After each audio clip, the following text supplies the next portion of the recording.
Pantai Channel. Hari ini saya nak masak ayam bakar menggunakan air fryer.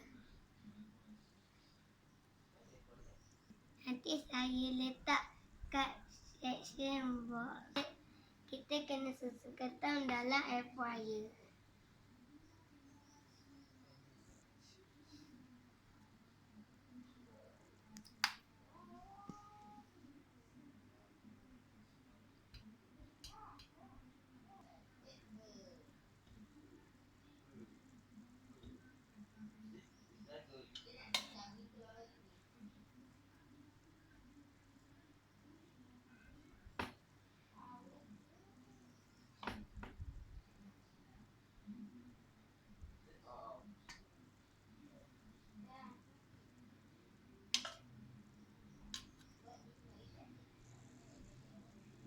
Masukkan kentang dengan ayam. Okey, yang sebelah ni ada nasi mentega.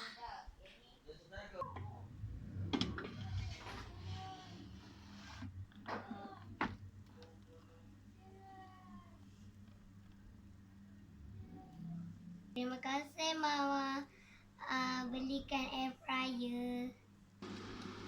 Suhu 160 hingga 20 minit. Masak nasi.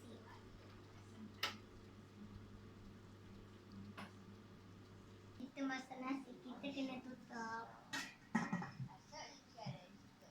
Setelah 20 minit, inilah dia. Bukan asli.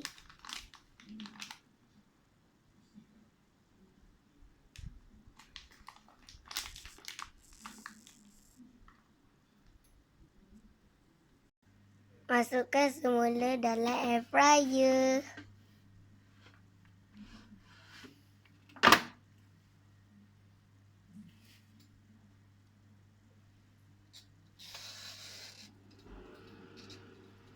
Dalam 15 minit. Dalam 15 minit. Nak tutup tak? Tekan dia punya ni. Nasi pun dah siap. Nasi namanya nasi mentega. Kita dah letak timun dengan cili padi. Letak timun, cili hijau dan kobis. Cantik tak?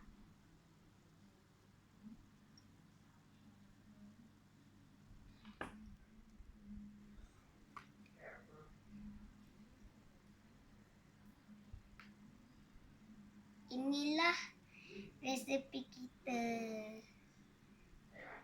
Namanya ayam panggang guna air fryer. Terima kasih Mama bagikan hadiah. Bye bye.